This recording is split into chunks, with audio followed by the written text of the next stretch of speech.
Les étoiles brûlent encore. Elles n'ont jamais cessé. Dans le vide entre deux nébuleuses calcinées, quelque chose se déplace, non pas avec la lenteur d'un corps céleste, mais avec la précision d'une volonté ancienne. Les relevés de l'explorator Sigma Z indiquent une perturbation électromagnétique sur un diamètre de 80 millions de kilomètres. Aucun appareil de mesure de la flotte ne peut en identifier la source. Le Magos Biologis, en charge du rapport, note, dans la dernière ligne avant l'interruption du signal, que la perturbation ressemble à quelque chose qui respire. Ce rapport ne peut pas expliquer ce que ces entités voulaient. Mais les archives de l'Adeptus Mechanicus, compilées depuis des générations de fouilles et de martyrs, permettent de reconstituer ce qui précéda tout le reste. Ce témoignage en est le compte-rendu. Avant que les planètes se solidifient, avant que la matière refroidisse suffisamment pour porter la vie, la galaxie appartenait à des entités que les nécrontyres appelleraient en plus tard les Stans, les dieux étoiles. Leur naissance ne ressembla à aucun événement que les races pensantes connaîtraient jamais. Ils ne naquirent pas d'une cellule, ni d'une pensée, ni d'un désir. Ils émergèrent des lignes de force électromagnétique produites par les soleils primaires de la Voie lactée naissante. Conscience diffuse d'une envergure dépassant celle de systèmes entiers, sans concept de fin avant d'avoir goûté la première étoile. Car ils mangèrent mollet soleil. Lentement, méthodiquement, sans malice reconnaissable, comme des prédateurs dépourvus du concept de proie. Leur nom futur, nécrontyre, s'en souviendrait très bien. Le rôdeur des étoiles, qui s'alimentait des géantes rouges mourantes du bras de Persée. La lumière aveuglante, dont le passage laissait des systèmes stériles sur des arcs de 500 années-lumière. Le dévoreur, dont la seule approche réduisait les champs magnétiques planétaires à l'état de résidus ionisés. Ces entités ne possédèrent pas de pensée au sens où les races ultérieures comprendraient ce terme. Elles possédaient uniquement l'appétit et sa satisfaction. Les planètes se formèrent autour des étoiles qui leur résistaient. La matière dense s'agrégea, refroidit, et sur certains mondes, la chimie organique s'articula en réseaux d'une complexité croissante. Les premiers êtres vivants de la galaxie connue n'eurent aucun témoin. Ils rampèrent dans des océans de soufre et respirèrent des atmosphères hostiles pendant des millions d'années avant que quoi que ce soit les remarquât. Les cétanes ne les remarquèrent pas encore. La matière vivante était trop infime, trop faible magnétiquement, pour attirer leur attention. Cette indifférence fut le premier cadeau que l'univers fit à la vie, et l'unique. Parmi les races qui se développèrent en ces temps immémoriaux, une mérite une attention particulière dans ce dossier. Les êtres que les Aeldari désignèrent plus tard comme les anciens, les Old Ones, atteignirent en premier une civilisation digne de ce nom. Reptiliens, froids, animés d'une sagesse accumulée sur des périodes que les races jeunes peinent à conceptualiser, ils maîtrisèrent le warp avant même que d'autres espèces n'en perçoivent l'existence. Leur compréhension du tissu de la réalité leur permit de percer des tunnels entre les dimensions, d'ériger un réseau de portails instantanés reliant leurs mondes coloniaux. Un précurseur de ce que les Aeldari nommeraient plus tard la voie des spectres. Sous leur tutelle, la galaxie n'était pas encore condamnée. Elle était simplement incomplète. Ce réseau portait le nom que les archives de l'Inquisition ont retranscrit sous des dizaines de formes différentes, toutes approximatives, toutes insuffisantes. L'essentiel demeure, les anciens voyageaient librement d'un bout à l'autre de la Voie lactée, semant des civilisations, façonnant des biosphères, conduisant des expériences sur des espèces entières avec la sérénité de jardiniers qui ont l'éternité devant eux. Leurs mains, ou ceux qui en tenaient lieu, touchèrent à tout. Il n'est pas une race pensante de la galaxie dont l'existence ne porte, quelque part dans sa biologie ou sa psychologie profonde, l'empreinte de leurs interventions. Pendant ce temps, les Cétans continuaient leur consommation silencieuse. Deux existences parallèles, deux échelles de temps incompatibles, deux formes de puissance sans vocation à se croiser. Les anciens construisaient, les Cétanes dévoraient. La galaxie était assez vaste pour les deux. Elle ne le demeurerait pas. Le premier contact entre les Cétans et une race pensante survint, non pas avec les anciens, mais avec une espèce que ses propres archives décrivent sous des termes d'une tristesse quasi administrative. Les nécrontyres. Nés sur un monde baigné de radiation létale, soumis à des soleils hostiles qui corrompaient dans leurs cellules dès la naissance, les nécrontyres développèrent une relation particulière avec la mort. Non pas de fascination mystique, mais de haine froide et pratique. Leur durée de vie moyenne ne dépassait pas quelques décennies. Leur corps se décomposait, leur civilisation construisait magnifiquement en sachant que leurs artisans ne verraient jamais l'achèvement de leurs œuvres. Ils regardèrent envers les étoiles et y virent les anciens, immortels, puissants, indifférents à leur souffrance. Et quelque chose en eux se fractura d'une façon qui ne guérirait jamais. La rancœur d'une espèce entière envers l'inégalité cosmique ne produisit pas de la résignation. Elle produisit de la guerre. Les nécrontyres attaquèrent pour les anciens. Le résultat fut prévisible pour quiconque examine les archives sans romantisme. Une défaite totale, humiliante, inscrite dans la chair de chaque nécrontyre survivant. Mais avant cette défaite, quelque chose d'autre survint. Dans leur rage, dans leur désespoir, dans leur refus d'accepter une mort programmée par leur propre soleil natal, les nécrontyres trouvèrent les Cétans. Et les Cétans, pour la première fois, remarquèrent quelque chose de plus petit qu'une étoile. Les archives ne précisent pas comment le premier pacte fut formulé. Elles n'en ont pas besoin. Ce qui compte, c'est ce qu'il produisit. Et ses conséquences sont encore, à ce jour, gravées dans chaque tombe silencieuse qui attend sous la croûte de 1000 mondes endormis. Si vous lisez ce rapport sans comprendre encore ce que représentent les nécrons, retenez ceci. Ils ne sont pas une menace nouvelle. Ils sont l'avertissement que personne n'a entendu à temps. Les fossiles ne m'en savent pas. Sous les strates de 30 millions d'années de sédimentation sur le monde forge Murgoth Septimus, les équipes d'excavation de l'Adeptus Mechanicus découvrirent des structures qui ne pouvaient pas exister selon leur propre modèle d'évolution planétaire. Des chambres taillées dans la roche primitive avec une précision que nul outil connu ne pouvait reproduire. Des inscriptions dans une langue qui partageait des racines grammaticales avec le proto-Aeldari, le dialecte orc primitif, et quelque chose d'autre que leurs lexicographes classifièrent, après 18 mois de travail, sous l'étiquette opérationnelle de origine non identifiée. Le magos en charge du dossier fut retiré du projet avant de pouvoir soumettre ses conclusions. Le dossier fut scellé. Ce qui suit est une reconstruction partielle à partir de ce qui avait déjà été transmis. Les anciens ne construisirent pas des empires au sens où l'impérium entend ce terme. Ils ne cherchaient pas à dominer. Ils cherchaient à équilibrer. Et cet équilibre avait un prix que les races créées ne furent jamais consultées pour accepter. La galaxie, dans les âges où les anciens régnaient sans rival, ressemblait à un laboratoire d'une envergure cosmique. Ces architectes se déplaçaient avec la patience de qui ne craint pas la mort, conduisant des projets sur des centaines de milliers d'années sans jamais ressentir l'urgence qui déforme les décisions des êtres mortels. Leurs créations ne furent pas accidentelles. Chaque espèce qu'ils façonnèrent ou influencèrent répondait à un besoin précis dans leur conception de la galaxie vivante. Les Krork, ancêtres des créatures que le 41e millénaire connaît sous le nom d'Orks, furent engendrés comme soldats. Leur biologie fut conçue avec une efficacité remarquable. Des organismes capables de se reproduire par sport, dotés d'une résistance physiologique qui leur permettait de survivre dans des environnements létaux pour toute autre forme de vie complexe, programmés à un niveau génétique profond pour la guerre et pour rien d'autre. Les archives Mechanicus notent, avec le détachement caractéristique de leurs auteurs, que les Krork représentaient la solution la plus directe jamais apportée au problème de la défense militaire à grande échelle. Ils ne connaissaient avant ça pas la peur, ils ne connaissaient avant ça pas la retraite. Ils proliféraient sur les mondes les plus hostiles et se battaient avec une joie organique qui déconcertait leur propre créateur. Les Aeldari naquirent différemment. Race psychiquement douée au-delà de toute mesure contemporaine, leur émergence fut le projet le plus ambitieux que les anciens entreprirent jamais. Une tentative de créer des êtres capables de manipuler le warp avec la même maîtrise que leurs géniteurs, tout en restant ancrés dans le monde matériel. La beauté de leur civilisation naissante porta pendant longtemps la marque de cette double nature. Un peuple qui vivait simultanément dans deux réalités, naviguant entre la matière et l'immatériel, avec une élégance qui faisait de leur existence une forme d'art permanent. D'autres races émergèrent sous l'influence directe ou périphérique des anciens.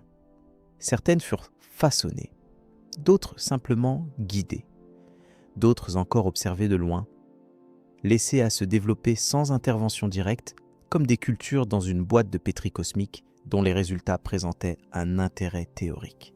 L'humanité figurait dans cette dernière catégorie, du moins pendant les premiers millions d'années de son développement.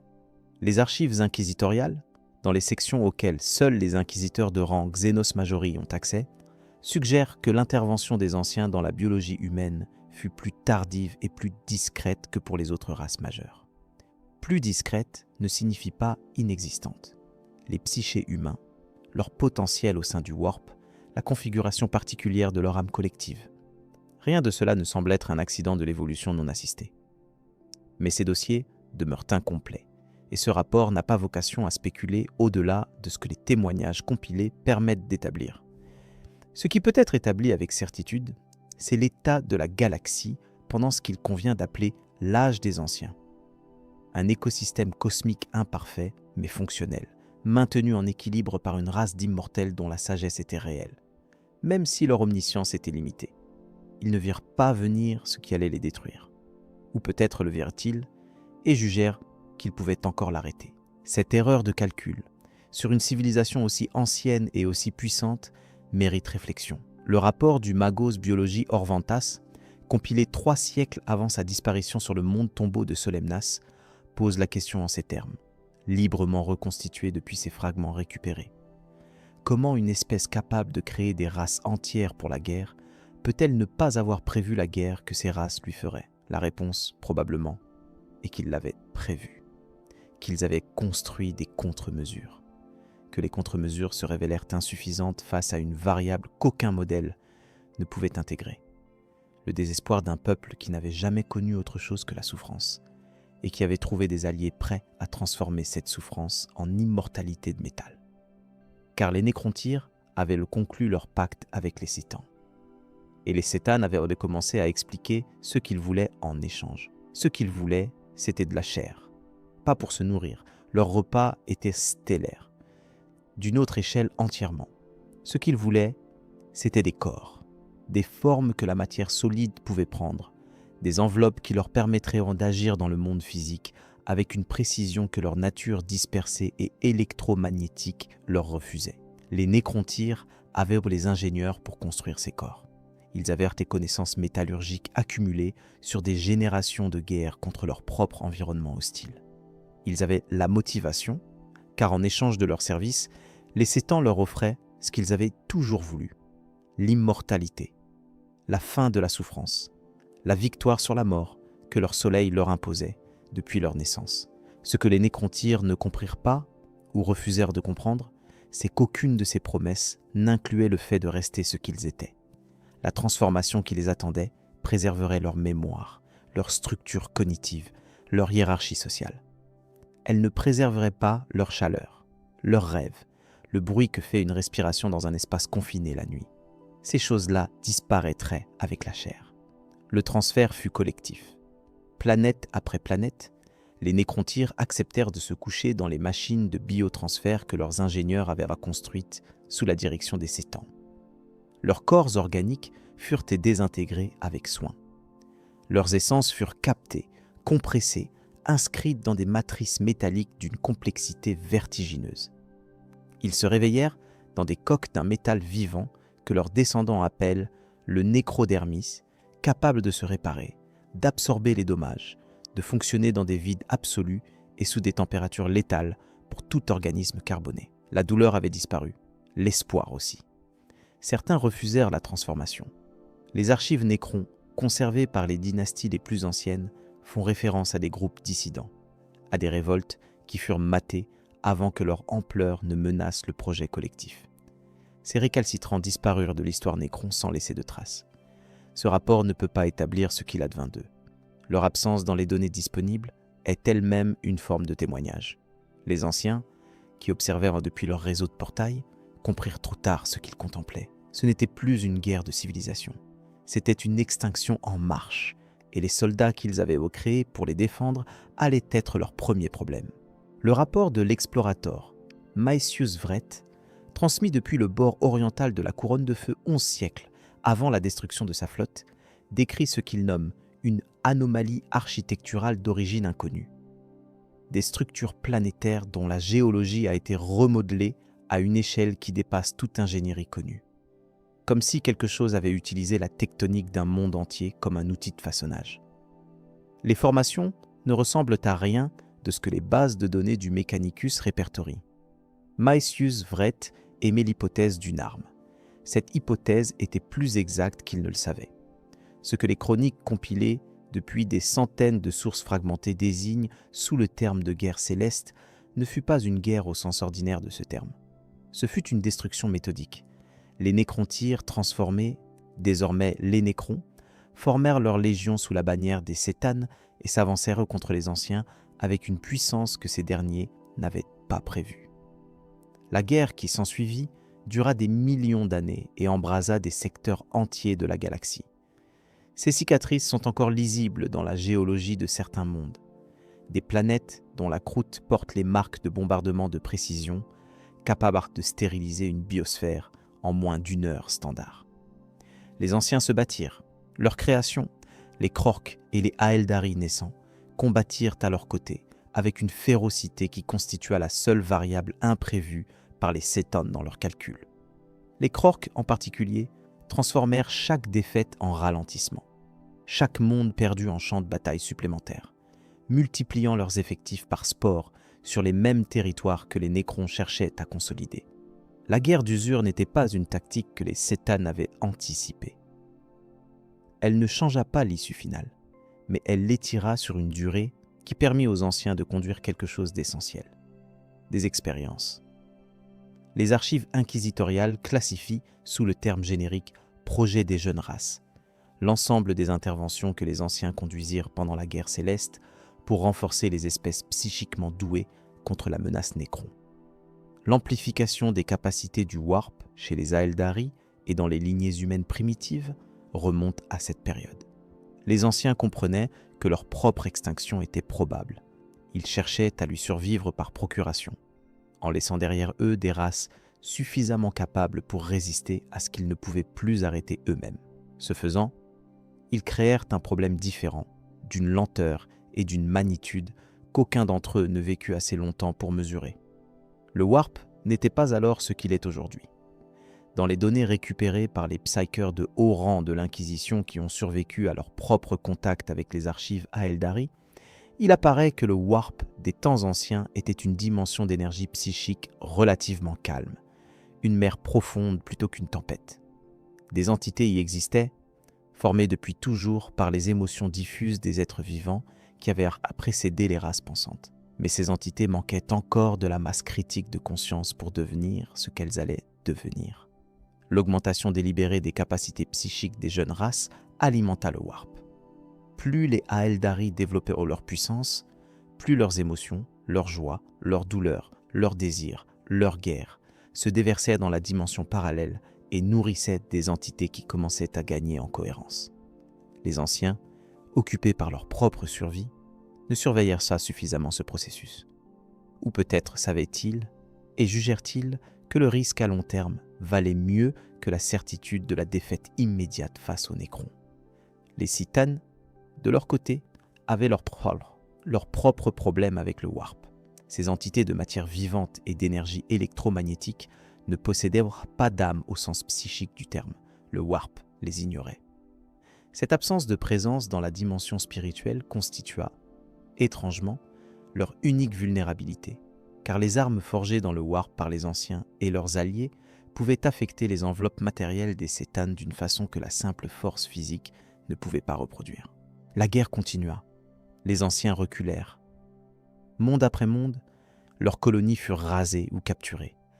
Leurs portails furent ciblés et détruits systématiquement. Les Nécrons comprenaient que le réseau de transit instantané représentait le système nerveux de la civilisation des anciens. Et ils le sectionnèrent avec la patience d'un chirurgien de campagne armé d'une lame de fracassement.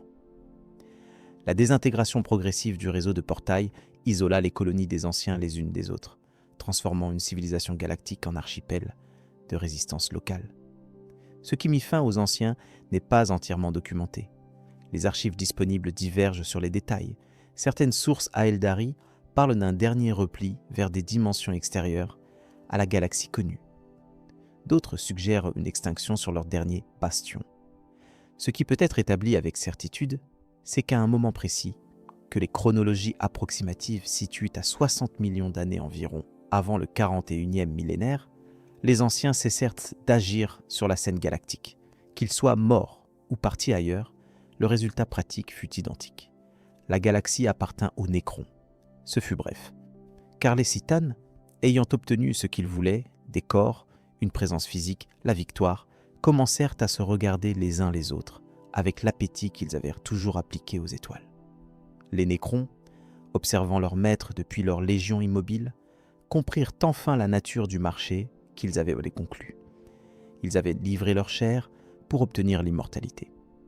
Ils avaient construit des corps pour des entités qui n'avaient jamais eu l'intention de partager la galaxie avec quiconque, pas même avec leurs propres serviteurs. Ce qui suivit fut une trahison d'une ampleur que l'Imperium a mis des millénaires à reconstituer depuis des fragments. Les Nécrons, sous l'impulsion de certains de leurs dynastes les plus lucides, se retournèrent contre les Citans. Ils les piégèrent.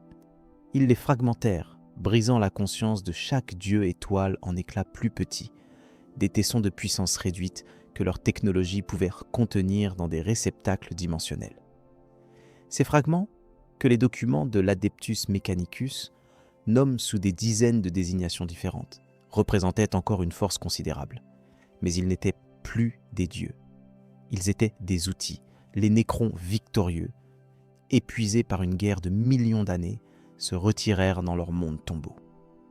Les stases biomécaniques furent activées. Dynasties entières s'endormirent sous la croûte de leur planète, laissant derrière eux des protocoles de réveil automatiques conçus pour se déclencher quand les conditions galactiques seraient propices à la reconquête. La galaxie, pour la première fois depuis des temps immémoriaux, devint silencieuse. Elle ne le resterait que le temps que les jeunes races mettent à grandir. Ce qui, à l'échelle des Nécrons, représentait un instant négligeable. Ce qui, pour les races qui allaient remplir ce silence, représentait tout. Aucun vox signal ne précède l'arrivée d'un démon. Ce fait, documenté dans 342 rapports d'inquisition depuis le 3e millénaire, n'est jamais présenté dans ces rapports comme une anomalie. Il est présenté comme une certitude opérationnelle. Ce que l'inquisiteur Taddeax Mourneval nota dans sa déposition finale, 2 heures avant que son poste de commandement cesse d'émettre, mérite d'être reconstitué ici à partir de ces fragments récupérés. L'entité qui traversa le plafond de son compartiment blindé ne vint pas du warp comme un objet traverserait un mur. Elle vint du warp comme une pensée traverse un esprit, sans friction, sans délai, comme si la barrière n'avait jamais existé. Sa dernière notation technique précise que les blindages de protection Psyker standard étaient intacts et opérationnels au moment de l'intrusion. Ce rapport ne peut pas expliquer comment le chaos est né. Il peut documenter pourquoi il ne peut plus être arrêté. Pendant que les Nécrons dormaient dans leur crypte scellée et que la galaxie retrouvait un semblant d'équilibre écologique, les jeunes races héritèrent d'un univers vide de ses maîtres précédents. Les orcs, descendants des Krorks créés par les anciens, se répandirent sur des milliers de mondes avec l'enthousiasme d'une force naturelle dépourvue de direction. Les proto-humains entamèrent leur lente ascension depuis les plaines de Terra. Les Aeldari, race la plus douée psychiquement de la galaxie vivante, construisirent une civilisation d'une magnificence que rien depuis n'a égalée. Ce fut la civilisation Aeldari qui, en atteignant son apogée, créa la catastrophe suivante, non pas par malveillance, par excès. Les archives interceptées et traduites par les équipes linguistiques de l'Inquisition Xénos décrivent les millénaires qui précédèrent la chute des Aeldari comme une période d'accumulation progressive d'une énergie psychique dans le warp proportionnelle à l'intensité de la vie émotionnelle de toute une civilisation galactique. Les Aeldari vivaient longuement, passionnément, avec une capacité d'expérience sensorielle et émotionnelle qui surpassait celle de toute autre espèce connue. Leurs joies étaient absolues, leurs douleurs l'étaient également, leurs désirs et la façon dont ils les exprimèrent au fil des millénaires dépassèrent progressivement tout cadre que leurs ancêtres avaient établi. Dans le warp, quelque chose grandissait, se nourrissant de chaque émotion Aeldari depuis des dizaines de milliers d'années. Une entité prenait forme par agrégation lente, non pas une conscience planifiée, mais une convergence inévitable d'énergie psychique cherchant une forme propre à la contenir. Les trois autres grandes puissances du Warp, nommées Korn, Nörgl et Tzench dans les archives impériales, leur vrai nom étant non prononçable et leur désignation pouvant elle-même affecter les cerveaux non protégés, avaient émergé progressivement depuis les temps primaux, alimentés par la violence, la stagnation et le changement des races pensantes à travers les millénaires. La quatrième émergence fut différente. Elle fut soudaine. En ce que les chronologies approximatives situent aux environs du 30e millénaire, la civilisation Aeldari atteignit un point de masse psychique critique dans le Warp. L'entité qui s'éveilla alors, Slaanesh, le prince du plaisir, l'étoile du chaos, ne s'éveilla pas graduellement. Elle naquit en un instant d'une violence spirituelle sans précédent, déchirant le tissu du Warp sur un diamètre qu'aucune mesure physique ne peut rendre adéquatement.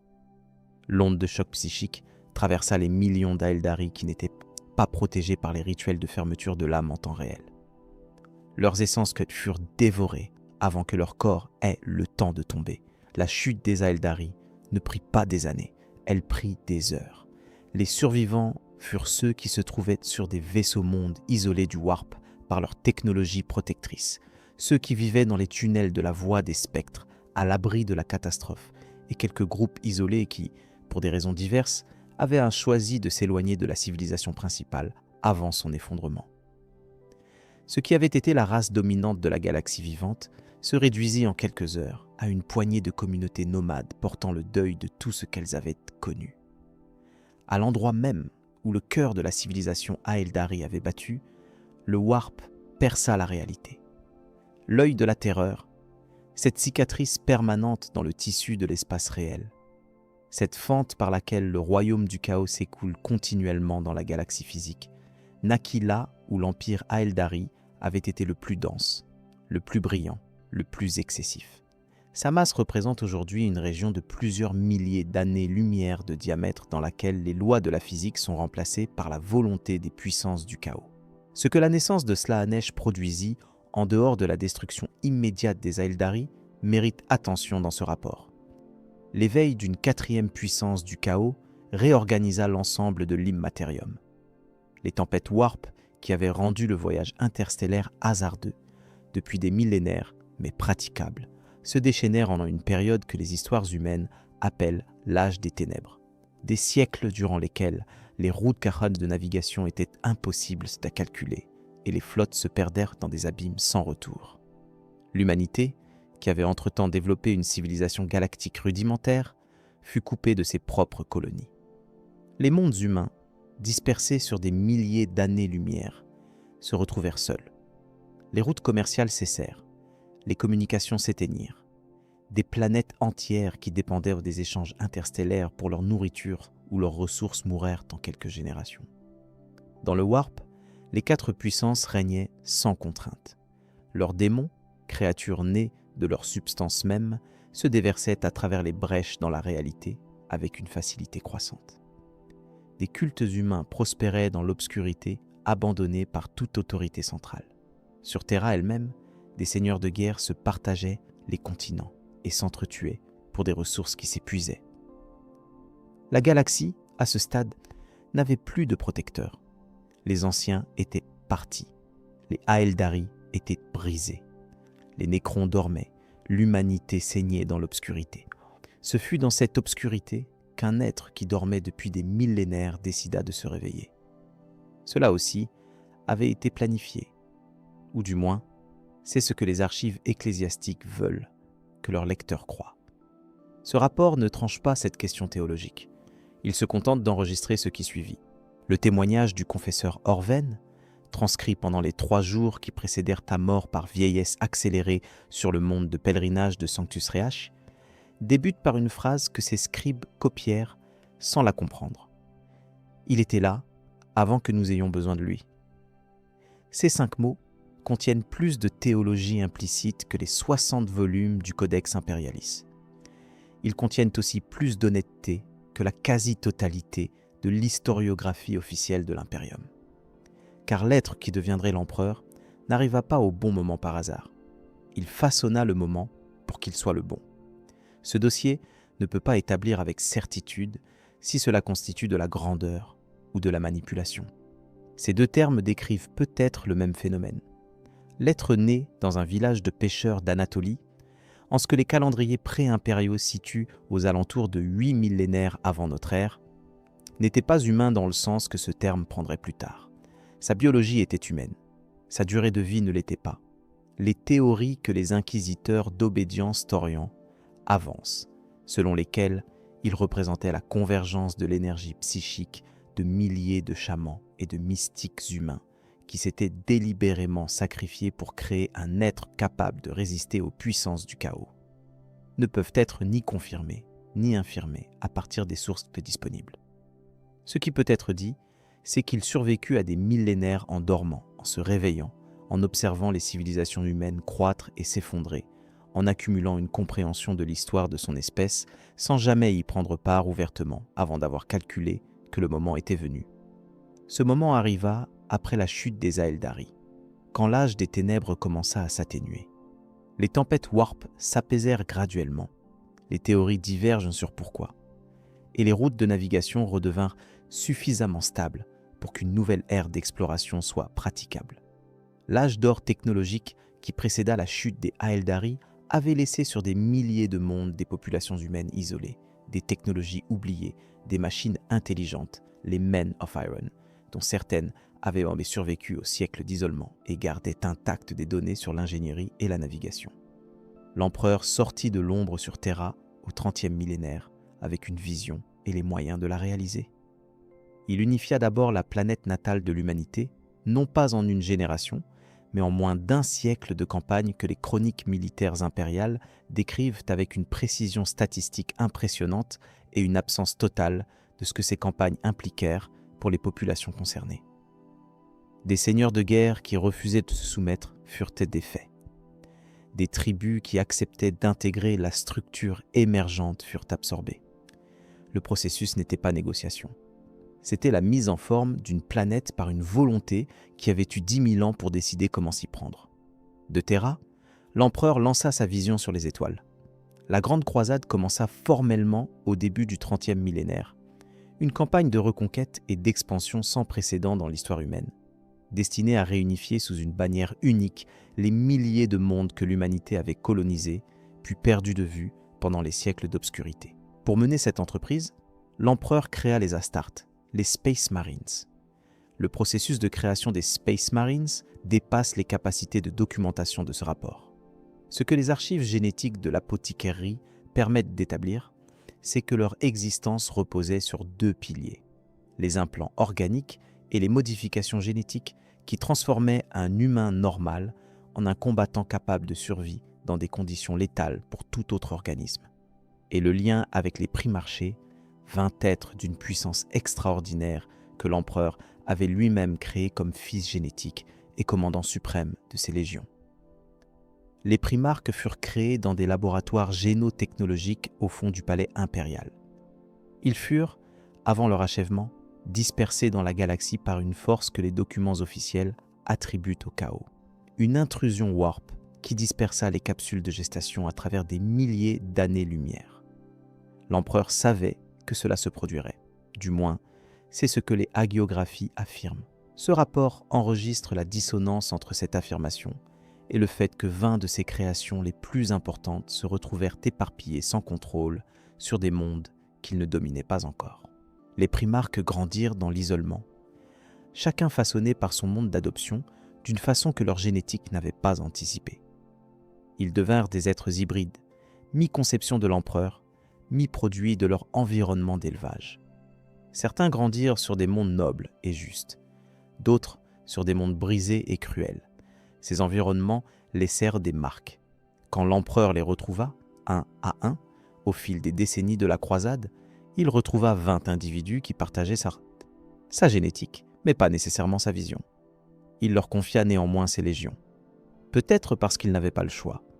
Peut-être parce qu'il sous-estima ce que l'environnement avait fait à ses fils.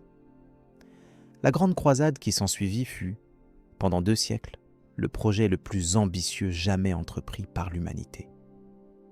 Des milliers de mondes furent libérés de la tyrannie des seigneurs de guerre Xénos, des cultes du chaos, de l'oubli pur et simple. L'Astronomicon, le signal psychique émis depuis Terra par l'empereur lui-même, alimenté par des centaines de psycheurs qui y brûlaient leur vie, rendit la navigation warp fiable pour la première fois depuis des millénaires.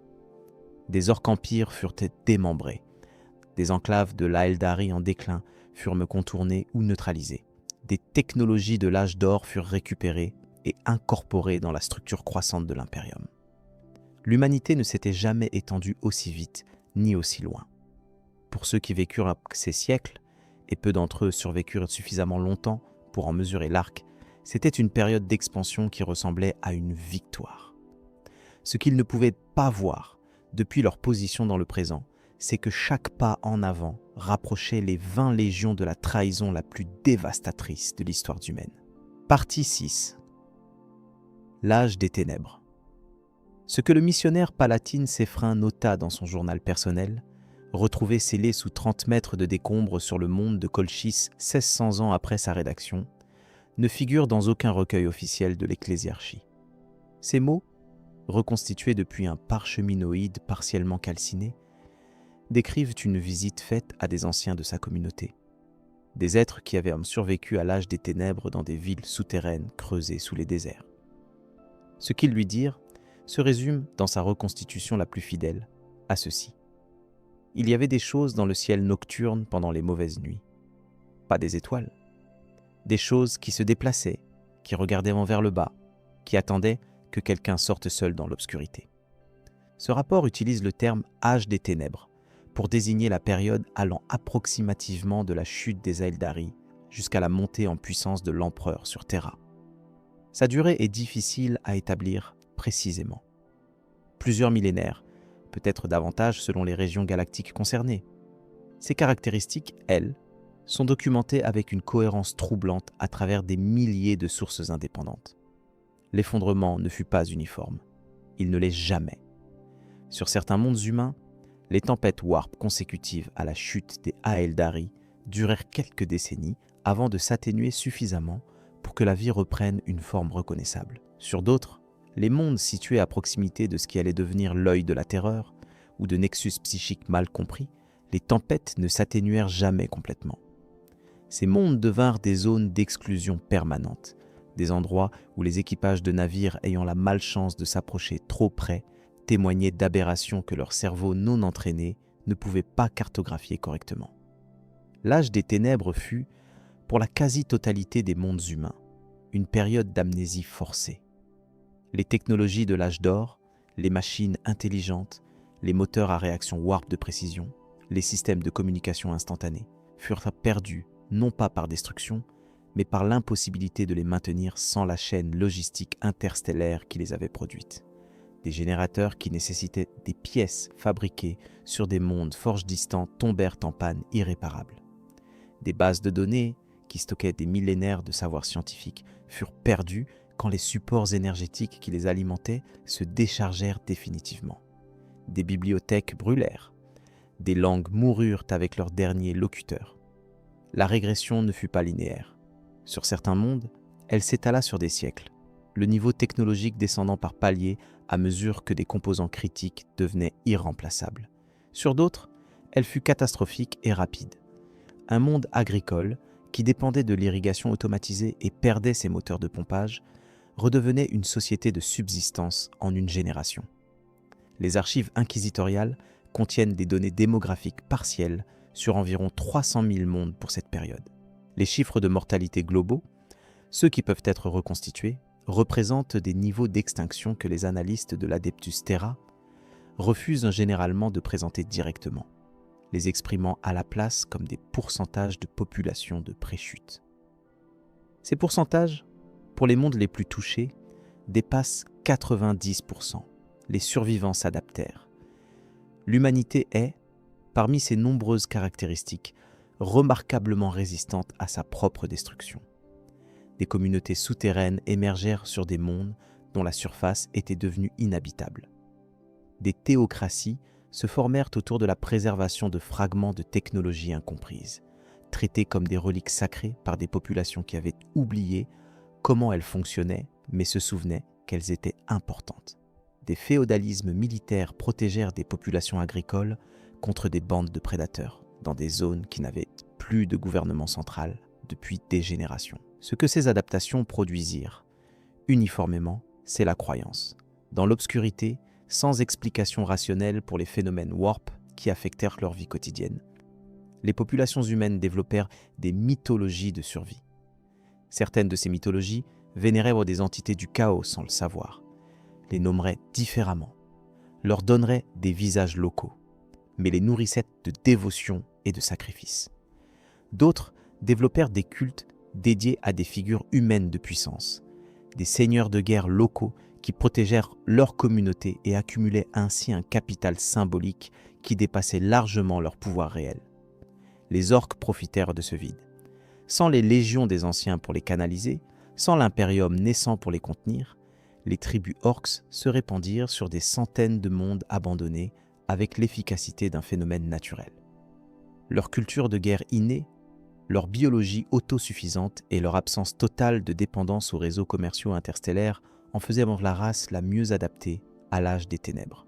Sur des mondes que les humains avaient abandonnés depuis des générations, les structures bossues de leurs établissements commençaient à apparaître dans les données de reconnaissance disponibles. Ce n'est pas des orques, cependant, que vinrent les pires menaces. Ce furent à la fois les cultes, les structures de dévotion au chaos, qui avaient germé dans l'obscurité et atteignaient maintenant une masse critique sur certains mondes. Des démons se manifestaient avec une régularité croissante là où des concentrations suffisantes de dévotion chaotique les appelaient.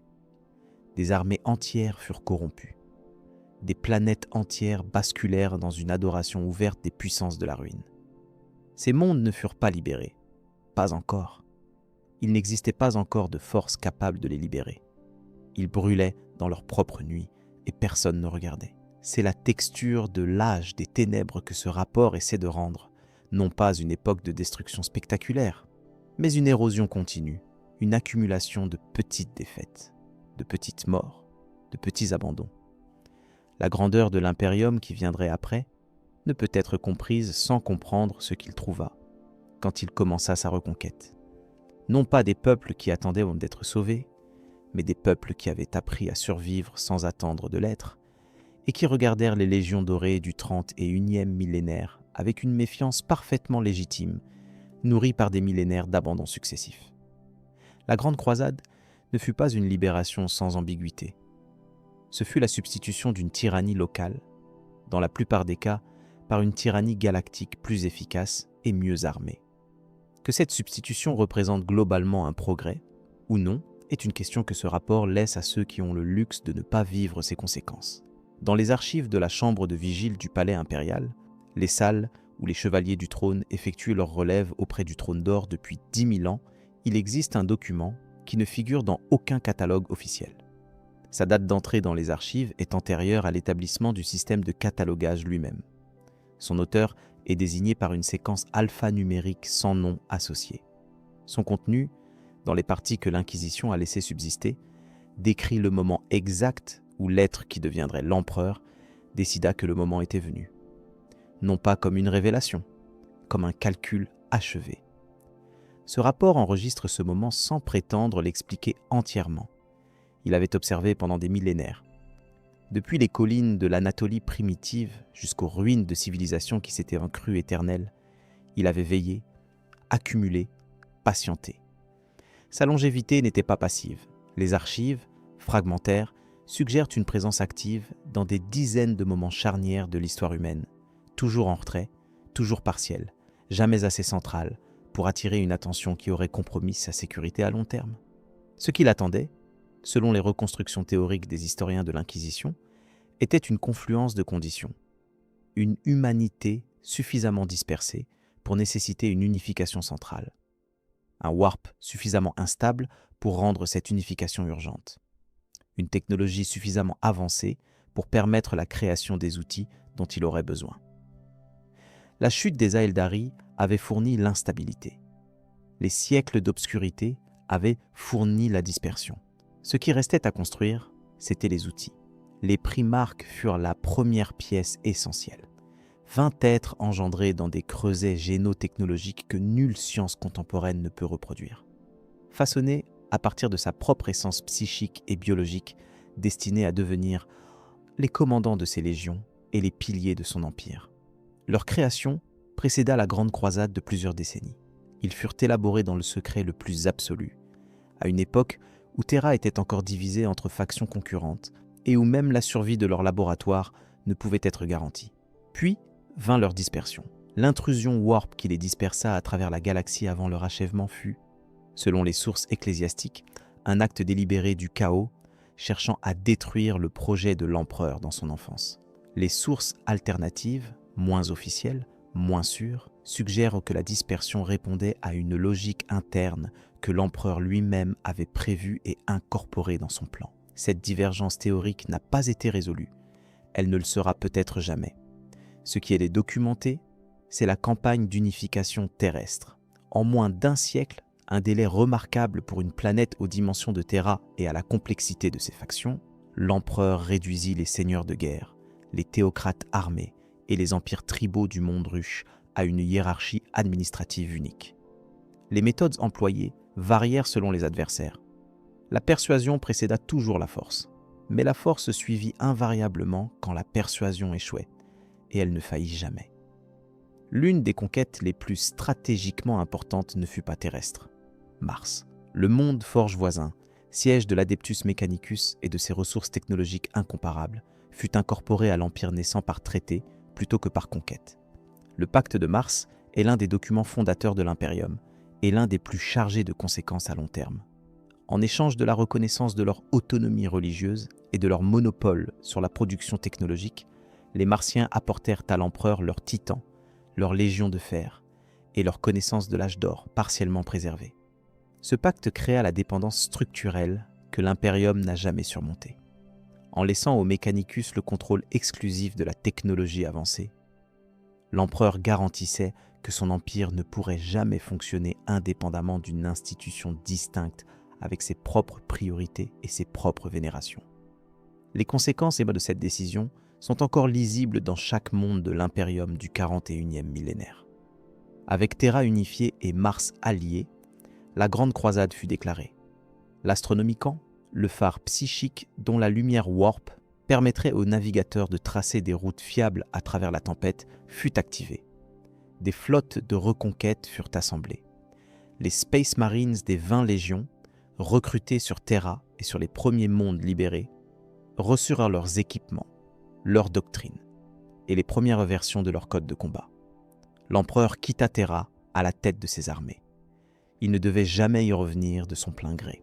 Les premières décennies de la croisade furent les plus directes. Les mondes proches de Terra avaient subi les pires effets de l'âge des ténèbres, mais aussi les plus grandes concentrations de populations humaines survivantes. Leur libération fut souvent accueillie avec le soulagement de qui a trop longtemps attendu dans l'obscurité. L'impérium qui arrivait était brutal. Ces méthodes d'intégration ne laissaient que peu de place à la négociation culturelle. Mais il apportait de l'ordre, des ressources logistiques et une promesse de protection contre les raids orques et les incursions démoniaques qui avaient ponctué les siècles d'isolement. Les primarques furent retrouvés un à un au fil des campagnes. Chacune de ces retrouvailles est documentée dans les archives légionnaires avec une précision qui contraste souvent avec le caractère ambigu des événements décrits. Certains primarques reconnurent leur père au premier regard et embrassèrent leur destin avec une gratitude qui semble, à distance, plus proche de la soumission que de l'amour. D'autres résistèrent, testèrent, questionnèrent et furent convaincus par des arguments que les archives ne reproduisent pas dans leur intégralité.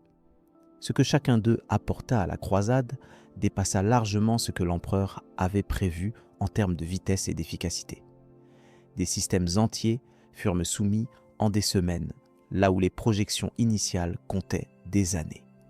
Des tactiques adaptées aux environnements spécifiques des primarques, Russe et ses guerres dans le froid du vide, Perturabo et ses sièges d'une précision algorithmique, Sanguinius et ses assauts depuis l'atmosphère, transformèrent les légions de forces homogènes en instruments diversifiés d'une flexibilité redoutable. La Grande Croisade, à son apogée, représentait une machine de reconquête qui fonctionnait sur 1000 fronts simultanément. C'était aussi une machine qui accumulait, dans ses rouages mêmes, les tensions qui allaient la détruire de l'intérieur. Ce que le chroniqueur attaché Ferendast nota dans ses registres de bord pendant la campagne des mondes de verre brisé.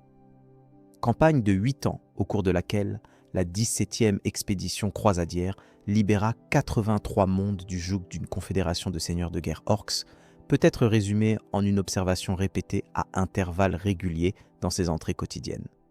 Le primarque ne dort jamais. Dast écrit cela sans ironie. Il écrit cela sans admiration particulière. Il l'écrit comme on note un fait météorologique, quelque chose d'étrange, d'observable, qui résiste à l'explication, mais qui finit par ne plus surprendre. Il fut tué lors du 117e assaut de la campagne, 7 heures avant que son primarque ne reçoive l'ordre de décrocher. Son registre survécut. La Grande Croisade fut, dans ses dimensions les plus visibles, exactement ce que ses documents fondateurs proclamaient, une reconquête de l'héritage humain dispersé par les siècles d'obscurité. Dans ses dimensions moins visibles, ce fut autre chose. Pendant 2 siècles standards, les légions des Space Marines avancèrent sur 1000 fronts simultanés, portés par l'astronomie Khan depuis Terra et guidés par des navigateurs dont l'art ancestral du voyage Warp était la seule technologie irremplaçable de l'ensemble du projet.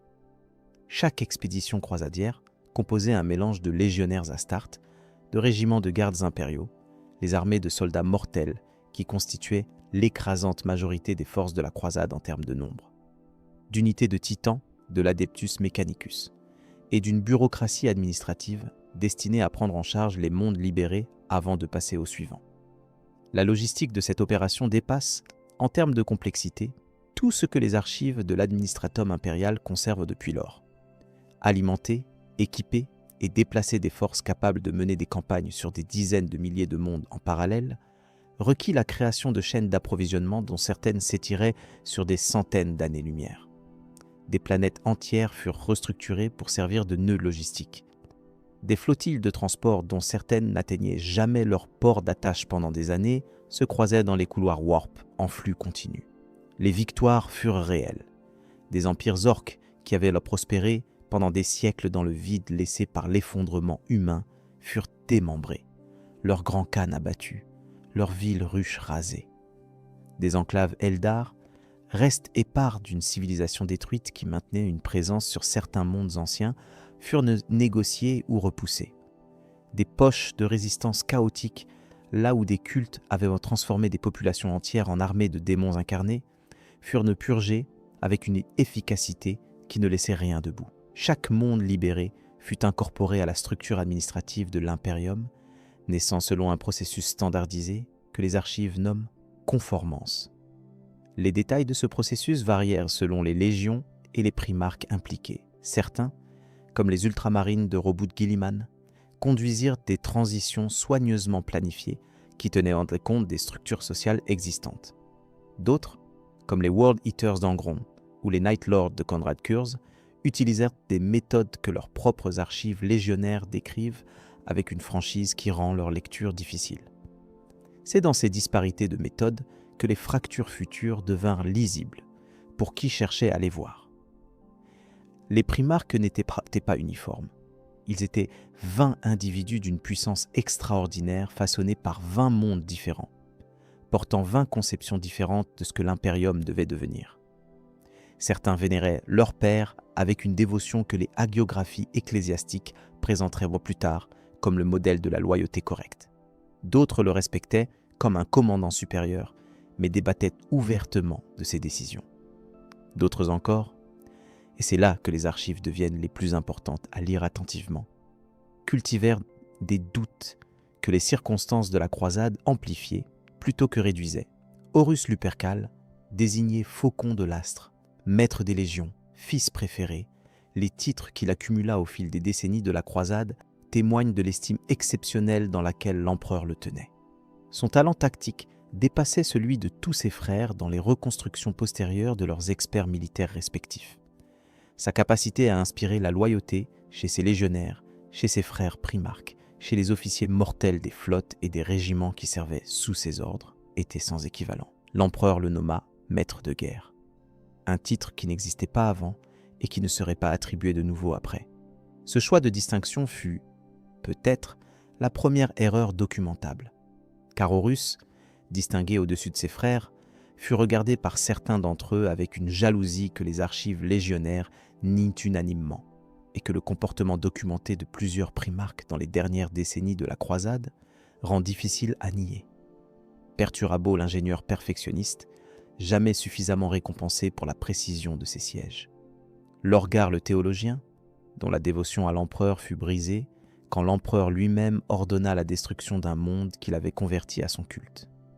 Magnus l'érudit, dont les explorations psychiques dépassaient les restrictions que son père lui avait imposées. Ses insatisfactions existaient, elles furent exploitées. Ce que les archives de l'Inquisition attribuent aux agents du chaos pendant cette période, et l'attribution est difficile à contester à la lumière des résultats, c'est une campagne de manipulation d'une subtilité qui mérite l'attention comme démonstration de ce dont les puissances de la ruine sont capables quand elles s'appliquent.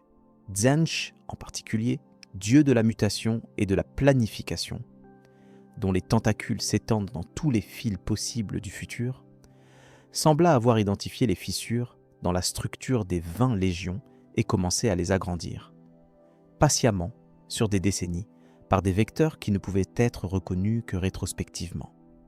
L'hérésie n'arriva pas comme la foudre, elle arriva comme la pluie, d'abord imperceptible, puis omniprésente, puis diluvienne.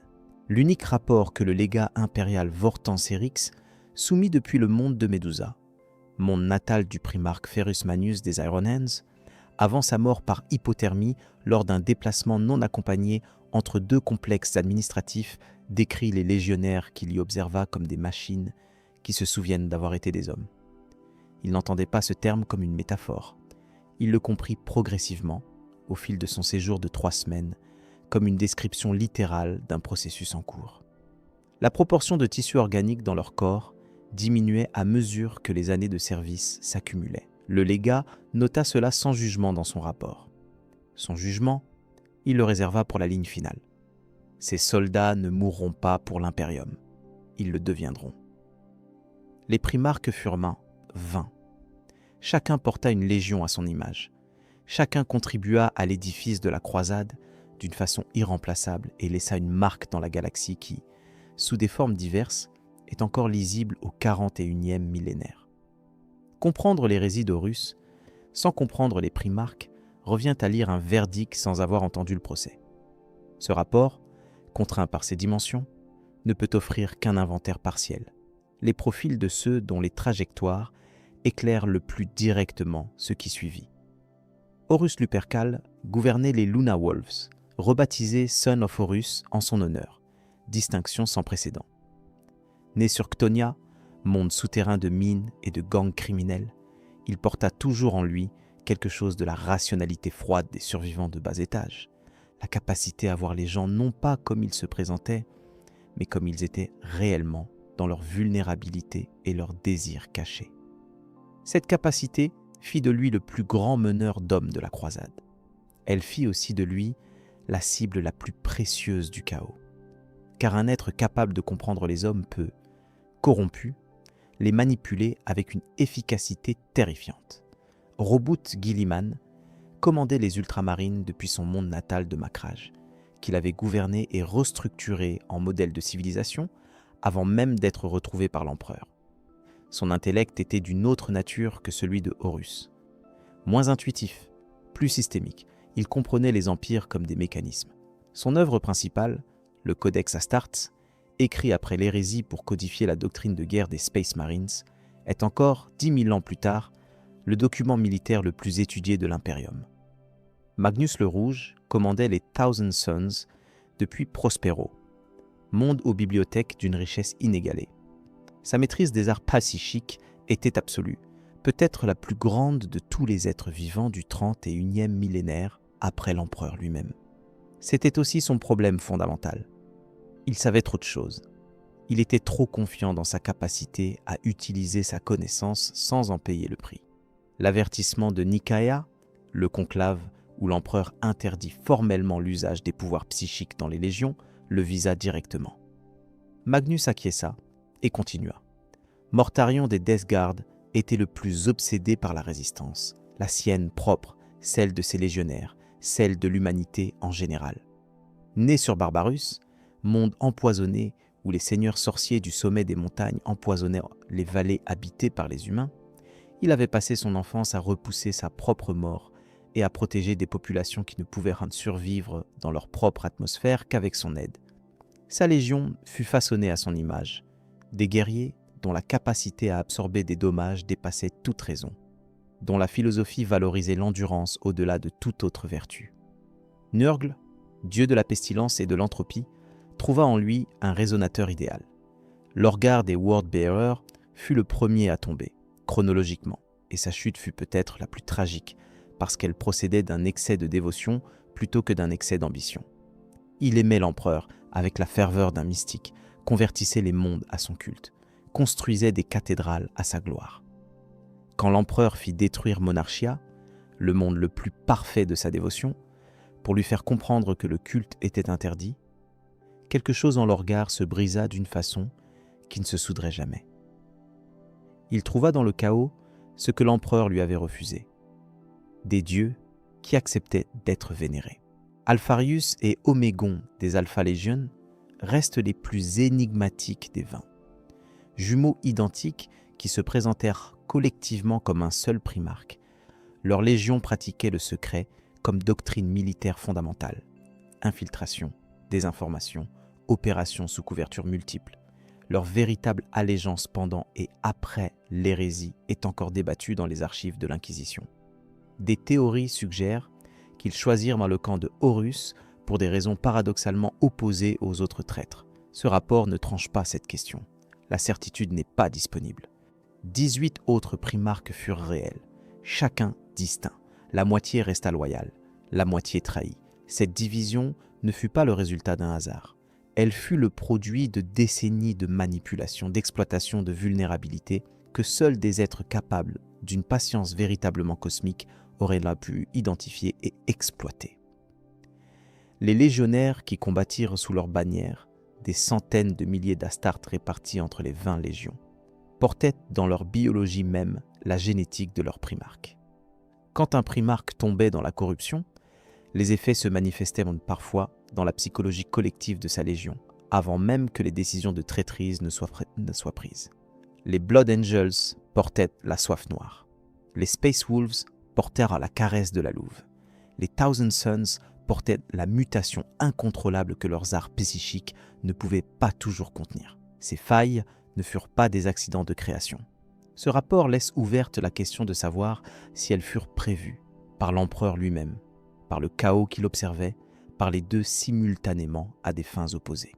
Dans les dossiers scellés de la chambre Tertius du palais de mémoire d'Inuit, classifiés depuis 7200 ans sous une désignation d'accès qui dépasse même les inquisiteurs lords ordinaires, il existe le témoignage d'un légionnaire des Sons of Horus capturé après la chute de Khalt.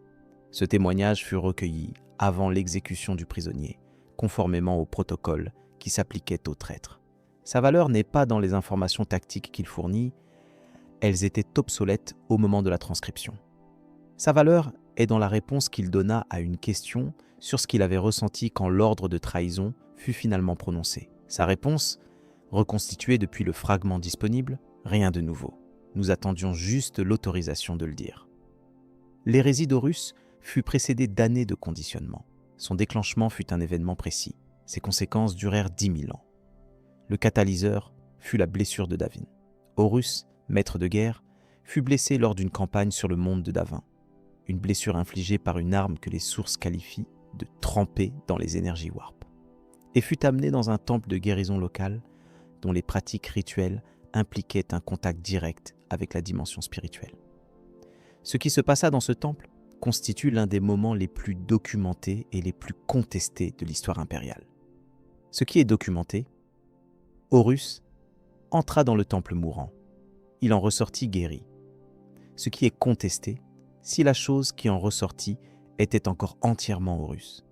Les théories inquisitoriales de référence suggèrent que dans le Warp, pendant que son corps physique était soigné par les rituels du temple, Horus fut soumis à une vision, orchestrée par les agents du chaos, vraisemblablement par Tzench et les entités qui lui étaient liées, montrant un futur dans lequel l'empereur abandonnait l'humanité, s'ascendait au rang de divinité et laissait ses fils dans l'obscurité pendant que lui seul régnait. Cette vision, présentée comme une prophétie plutôt que comme une manipulation, planta une graine de doute dans un esprit qui avait toujours cherché à voir la vérité derrière les apparences.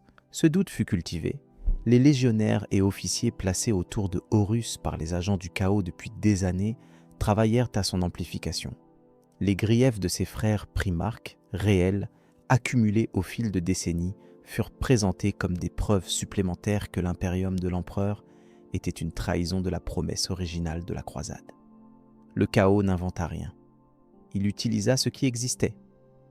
La coordination de ce qui suivit est l'aspect le plus troublant de l'hérésie d'un point de vue analytique. En quelques mois, dans ce que les chronologies militaires désignent comme le coup d'Istvan III, des légions entières passèrent du service loyaliste à la trahison ouverte sur une synchronisation qui ne peut s'expliquer que par une planification de longue date. Istvan III fut le premier acte visible. Horus, en opération sur ce monde, ordonna le bombardement orbital de ses propres légionnaires loyalistes. Les Space Marines, qui refusaient de trahir, furent exterminés par leurs propres frères depuis l'orbite. Ce massacre fut suivi, dans les semaines qui suivirent, par Istvan V, l'événement que les archives militaires nomment la boucherie de la tenaille. 4 légions loyalistes envoyées pour répondre à la trahison de Horus furent prises en embuscade par 6 légions traîtresses, qui avaient feint la loyauté jusqu'au moment critique. Des centaines de milliers de Space Marines loyalistes moururent en quelques heures dans l'une des opérations d'encerclement les plus dévastatrices jamais documentées. Les survivants furent minoritaires. Ils se dispersèrent dans la galaxie, porteurs d'une information que l'Imperium mettrait des mois à assembler correctement. La guerre civile qui éclata dans la galaxie dépasse en ampleur tout conflit documenté dans l'histoire humaine. 30 ans de campagne, certaines de sièges, certaines de mouvements, toutes d'une intensité que les récits de survivants peinent à rendre sans paraître exagérés, embrasèrent des milliers de mondes. Des systèmes entiers changèrent de camp, furent détruits, furent perdus au profit du Warp.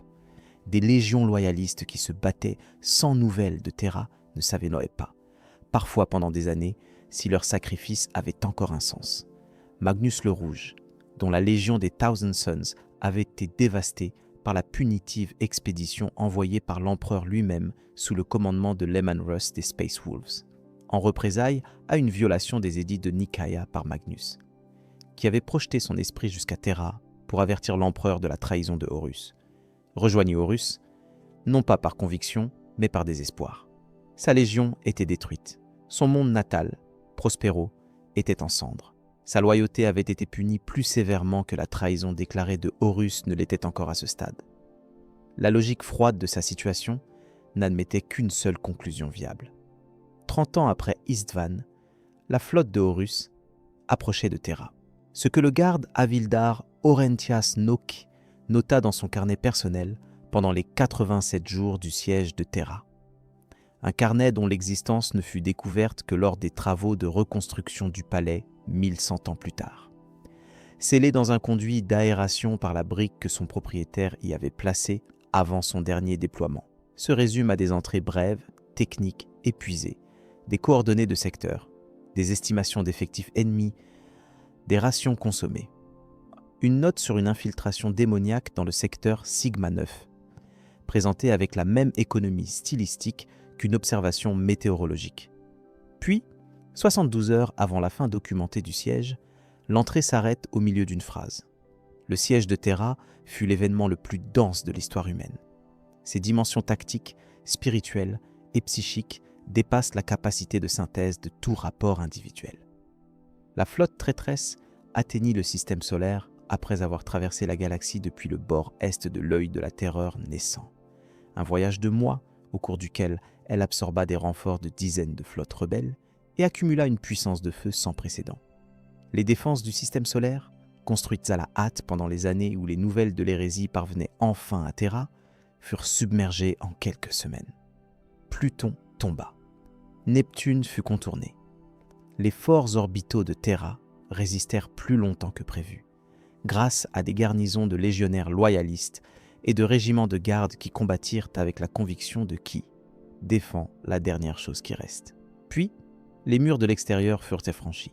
Le siège, proprement dit, commença. Terra, sous le palais impérial, n'était pas seulement une forteresse militaire, c'était un nexus psychique d'une importance qui dépassait son aspect de commandement. L'Astronomica émanait de ses profondeurs.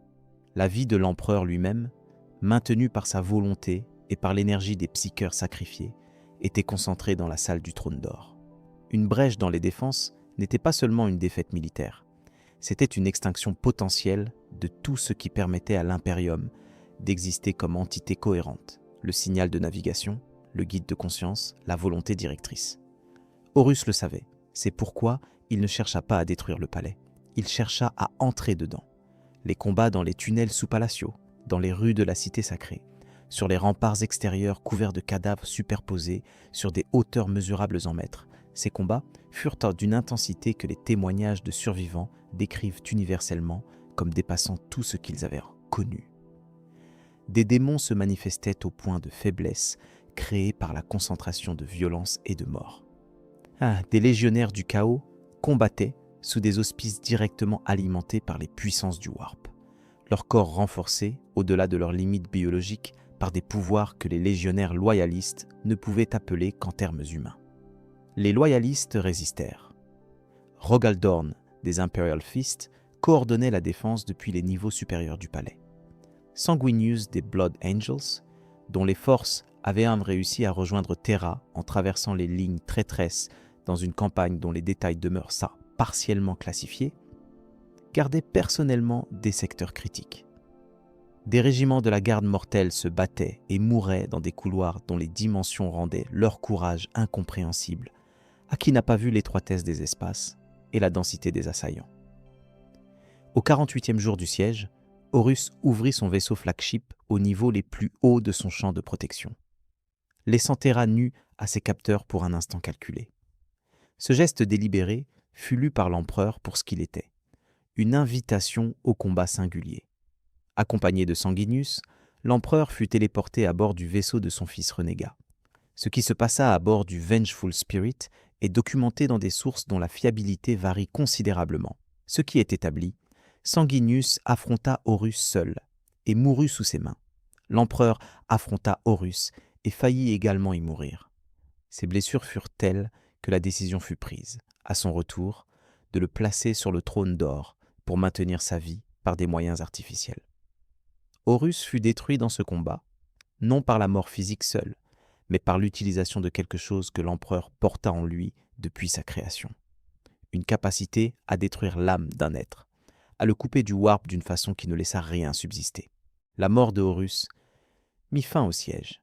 Sans leur maître de guerre, les forces traîtresses reculèrent dans le désordre, furent repoussées par les légions loyalistes qui contre-attaquaient depuis les défenses, et finalement se dispersèrent vers les étoiles, vers l'œil de la terreur, où elles trouveraient un refuge que la géographie Warp rendrait quasiment imprenable. Ce qui avait commencé comme une rébellion armée se termina comme une division permanente. L'impérium de l'homme avait survécu. La moitié de ses forces les plus puissantes ne lui étaient plus accessibles. Son fondateur et commandant suprême était vivant, mais incapable d'agir dans le monde physique. La guerre recommençait, sous une nouvelle forme sans fin prévisible. Les transcriptions du conclave de Terra, réunion d'urgence des survivants du commandement impérial dans les semaines qui suivirent le siège, furent scellées sous une classification qui n'existe plus dans les systèmes actuels de l'Inquisition. Ce qui en fut extrait avant le reclassement, selon les notes marginales d'un inquisiteur lord dont le nom a été expurgé, décrit une assemblée d'hommes et de femmes qui ne dormaient plus depuis des semaines, qui gouvernaient un empire dont l'étendue rendait chaque décision une approximation, et qui devait maintenant décider quoi faire d'un dieu vivant qui ne pouvait plus parler. La note marginale ajoute « Ils avaient en tous l'air de personnes qui ont survécu à quelque chose qu'il aurait préféré ne pas survivre. » Les décisions prises dans les années et les décennies qui suivirent le siège de Terra définirent la structure de l'impérium pour les 10 000 ans à venir. L'empereur fut placé sur le trône d'or. Ce dispositif, initialement conçu comme un outil de navigation psychique plutôt que comme un système de maintien en vie, fut adapté pour prolonger son existence dans un état qui n'était ni la vie ni la mort telle que les mortels les comprennent. Sa conscience demeurait active. Sa communication avec le monde physique fut réduite d'abord, puis pratiquement inexistante. Il continuait d'émettre l'Astronomicon, ce signal psychique qui permettait la navigation warp sur l'ensemble de la galaxie. Il continuait d'être la cible de la dévotion de milliards d'humains dont la foi alimentait quelque chose dans le warp que les théologiens de l'ecclésiarchie décrivent depuis des millénaires sans s'accorder sur sa nature précise. Ce qu'il ne pouvait plus faire, c'est gouverner. Le vide qu'il laissa fut comblé par des institutions qui existaient depuis la croisade et qui s'arrogèrent progressivement des autorités que leurs fondateurs n'avaient pas planifiées. Le Haut Sénat des Seigneurs de Terra, assemblée de gouverneurs et d'administrateurs dont l'influence collective définit encore aujourd'hui la politique impériale, prit des décisions structurelles dont certaines contredisaient directement les positions connues de l'empereur sur des questions fondamentales. La prohibition du culte impérial, que l'empereur avait maintenu tout au long de sa vie active, fut renversée. L'ecclésiarchie devint une institution officielle. La déification de l'homme sur le trône devint doctrine. Robut Guilliman, qui avait survécu à l'hérésie et s'était immédiatement consacré à une reconstruction systématique de la doctrine militaire et administrative impériale, produisit le Codex Astartes, la restructuration fondamentale des Space Marines. Les 20 légions originelles furent divisées en chapitres plus petits, autonomes, incapables de concentrer en un seul endroit la puissance d'une légion complète. Cette décision était défendue comme une mesure de sécurité contre une nouvelle hérésie à grande échelle. Elle était aussi une réponse à la vulnérabilité évidente que la corruption d'une seule légion avait représentée. Elle produisit également une réduction permanente de la capacité offensive maximale de l'Imperium. Les légions traîtresses, les légions renégates, comme elles furent désignées dans la terminologie officielle, se retirèrent dans l'œil de la terreur. Là, dans cette région où la réalité et le warp se mélangeaient en proportions instables, elles s'établirent sur des mondes forteresses que la géographie chaotique rendait défendables contre toute offensive conventionnelle. Leurs primarques y subirent des transformations que les rapports de reconnaissance décrivent avec des termes qui révèlent les limites du vocabulaire disponible pour des phénomènes sans précédent. Certains devinrent des démons primarques, des entités qui n'étaient plus entièrement physiques, mais ancrées dans le warp par leur fusion avec les puissances qui les avaient corrompus. Mortarion devint le fils préféré de Nurgle, son corps transformé en vecteur vivant de pestilence que nul médicament ne pouvait traiter. Magnus devint le sorcier écarlate du warp, sa forme instable reflétant la nature de Tseentch lui-même. Angron devint un seigneur de sang, démon primaire de Khorne, dont la présence dans le monde physique laissait des traces de dévastation mesurables sur des hectares. Lorgar, auteur théologique de l'hérésie, se retira dans une contemplation qui sembla à ceux qui l'observaient de loin ressembler à de la pénitence. Les archives récupérées de ses serviteurs suggèrent autre chose. Les 10 000 ans qui suivirent furent une guerre sans victoire possible.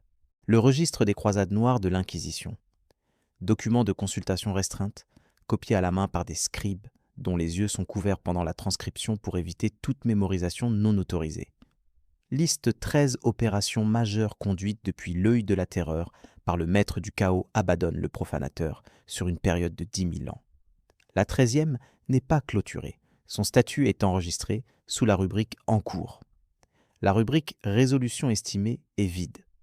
Cette absence n'est pas un oubli administratif, c'est une évaluation honnête de la situation.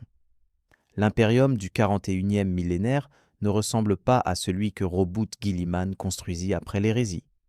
Il lui ressemble comme un homme âgé, ressemble aux photographies de sa jeunesse.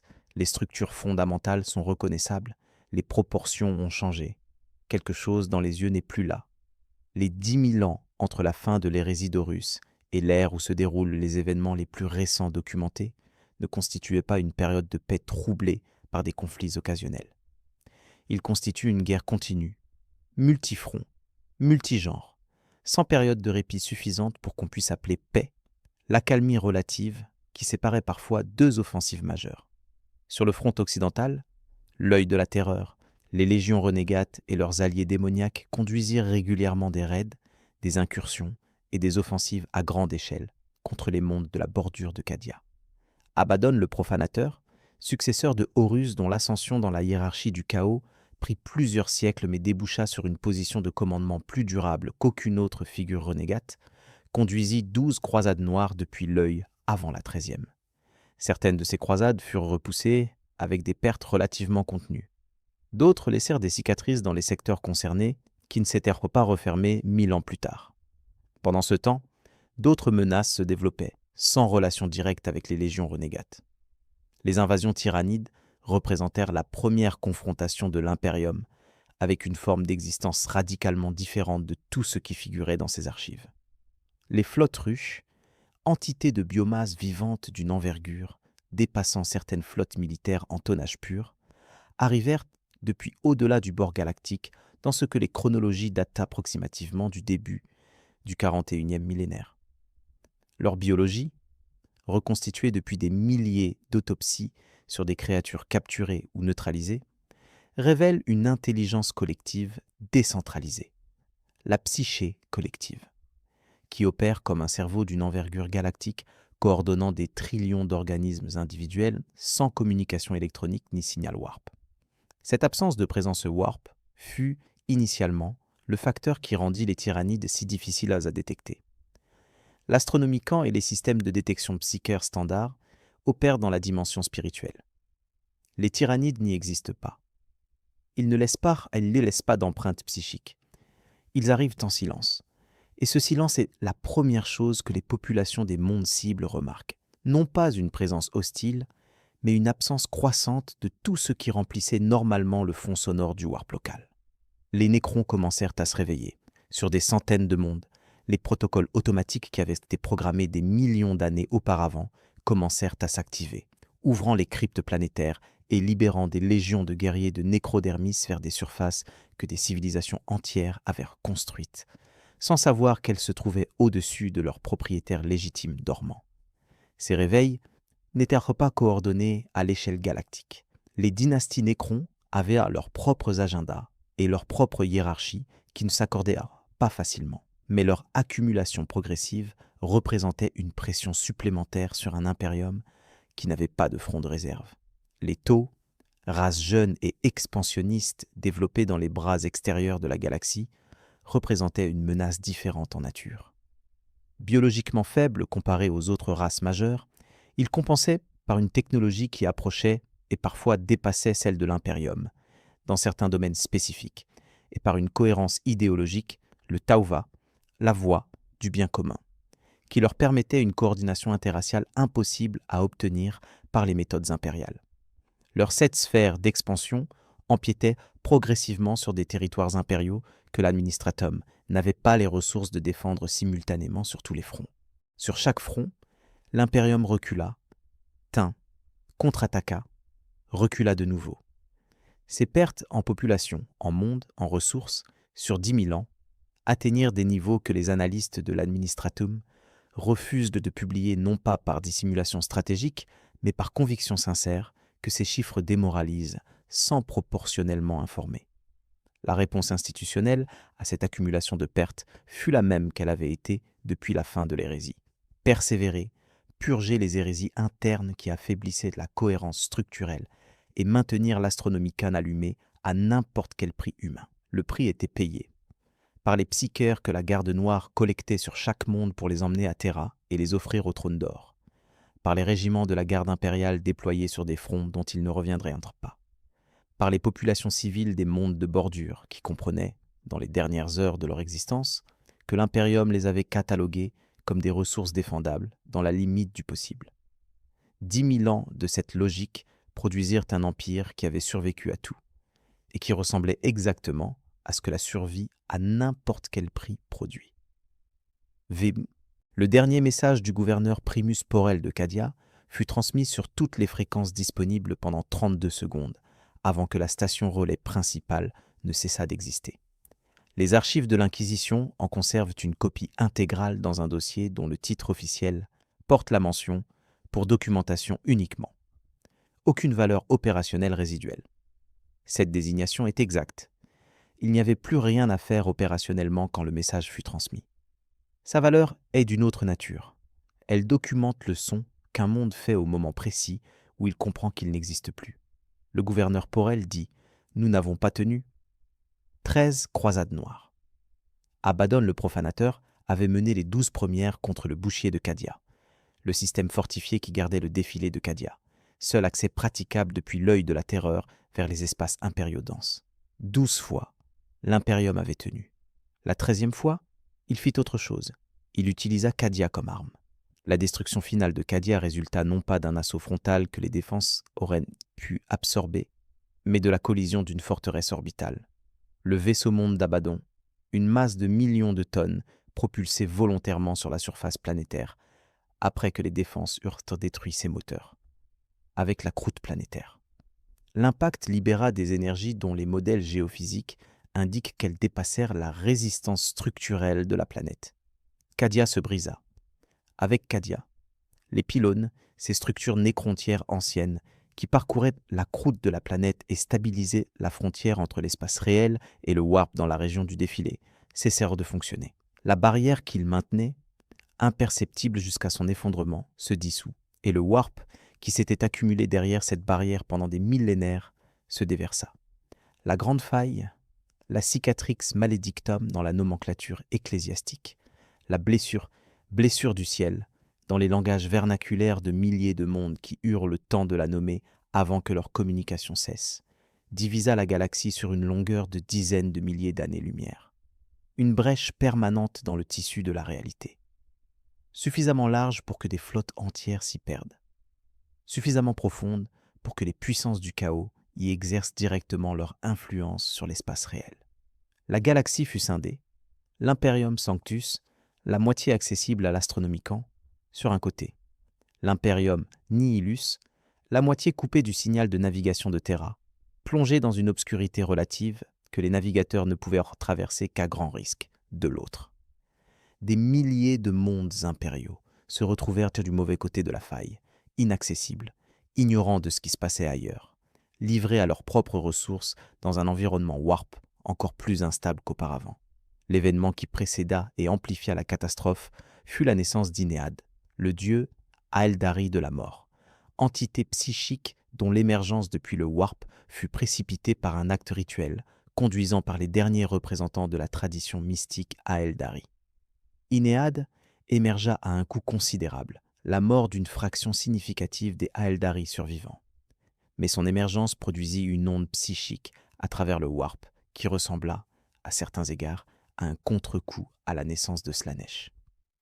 L'un des effets secondaires de cet événement fut le réveil de Roboute Guilliman. Guilliman avait été mortellement blessé 10 000 ans auparavant par le démon primarque Fulgrim et maintenu en suspension dans un champ chronobiologique par une technologie Aeldari depuis. Son réveil, dans le contexte de la chute de Cadia et de l'ouverture de la faille, le plaça immédiatement au cœur d'une crise qu'il n'avait pas vue venir, mais dont la structure lui était douloureusement familière. Ce qu'il trouva en se réveillant n'était pas l'impérium qu'il avait construit, c'était sa dégradation sur 10 000 ans. Ce que l'inquisiteur Soror Tavia Drast nota dans ses journaux intimes, confisqués après son exécution pour hérésie au second degré, cause scepticisme excessif concernant la nature divine du maître de la guerre Guilliman, constitue peut-être le témoignage le plus lucide sur l'ère Indomitus disponible dans les archives accessibles. Elle écrit, dans la dernière entrée avant son arrestation, « Il revient avec de meilleurs soldats et de meilleures intentions. Ce n'est pas ce qui nous manquait. Ce qui nous manquait, c'était du temps. Et lui non plus ne peut pas en fabriquer. » Elle fut exécutée. Ses journaux furent conservés. Cette contradiction est elle-même une description fidèle de l'impérium qu'elle observait. Roboute Guilliman prit le titre de régent de l'impérium. La légitimité de cette prise de pouvoir était à la fois absolue. Il était un primarque, fils de l'empereur, architecte des structures non constitutives de l'impérium, et profondément insuffisante face à la réalité d'un empire de millions de mondes qui avait fonctionné sans direction centrale cohérente depuis 10 000 ans. Les institutions qu'il avait créées avaient développé leur propre culture, leur propre résistance au changement, leur propre conviction sur ce que l'impérium devait être. Sa première mesure décisive fut l'Indomitus Crusade, Une offensive militaire d'une échelle comparable à la Grande Croisade initiale, destinée à stabiliser les fronts les plus menacés par l'ouverture de la Grande Faille et à signaler la présence d'une autorité centrale, reconnaissable dans des régions qui ne recevaient plus de signal depuis Terra depuis des mois ou des années. Pour conduire cette croisade, il déploya les Primaris Marines, une nouvelle génération de Space Marines dont le développement avait commencé dans le plus grand secret peu après la fin de l'hérésie d'Horus. Conduit par le Belisarius Caol de l'Adeptus Mechanicus, sous mandat direct de l'empereur et de Guilliman lui-même. Plus grand, plus puissant, biologiquement amélioré au-delà des standards Astartes établis 10 000 ans auparavant, les Primaris représentaient la réponse technique de l'Imperium à l'accumulation des menaces. Une force de combat dont les paramètres avaient été calculés non pas pour les guerres du 31e millénaire, mais pour celles du 41e. Leur réception par les chapitres existants fut, dans certains cas, difficile. Des structures culturelles vieilles de 10 000 ans, des traditions forgées sur des millénaires de campagnes indépendantes, des identités institutionnelles qui avaient survécu à tout. Ces héritages ne s'effacèrent pas facilement devant des créatures certes supérieures biologiquement, mais étrangères aux histoires qui définissaient ce que chaque chapitre était. L'Indomitus Crusade dura des années et atteignit certains de ses objectifs. Les mondes les plus critiques de l'Imperium Sanctus furent stabilisés. Des systèmes en cours d'effondrement furent soutenus suffisamment longtemps pour organiser des défenses durables. Des régents locaux furent installés dans des régions que Guilliman ne pouvait pas superviser directement. Ce qu'elle ne put pas accomplir, c'est refermer la Grande Faille. Cette blessure dans la réalité galactique reste ouverte. Les modèles de projection de l'Adeptus Astra Telepathica ne prévoient pas sa fermeture dans aucun délai calculable. Les puissances du chaos continuent de la traverser par endroits. Les tempêtes warp qu'elle génère continuent d'affecter la navigation dans des régions qui n'avaient jamais été soumises à cette instabilité auparavant. Les nécrons se réveillent sur un nombre croissant de mondes. Les flottes ruches tyrannides continuent leur progression depuis le bord galactique. Les orques, stimulés par la violence généralisée de l'ère récente, concentrent leur « war » avec une fréquence accrue. Les Tau poursuivent leur expansion. Les cultes du chaos prolifèrent dans les crevasses d'un empire trop vaste pour surveiller ses propres fondations. Guilliman réforme, il réorganise. Il écrit, dans les rares moments que la gestion de crise lui laisse, des mémorandums d'une clarté analytique qui révèlent un être qui comprend parfaitement la situation et cherche des solutions dans un cadre dont certaines contraintes fondamentales sont irréformables. Il a rencontré le cadavre de son père sur le trône d'or. Les archives ne reproduisent pas ce qu'il dit dans cette salle. Ce que les gardes présents témoignent, c'est qu'il resta assis en silence pendant 3 heures standard, avant de se relever et de reprendre ses fonctions. Ce rapport ne peut pas conclure sur la victoire ou la défaite. Il n'existe pas, à la date de sa compilation, de données permettant une telle conclusion. Ce qu'il peut enregistrer, c'est la texture de l'univers dans lequel ces événements se déroulent.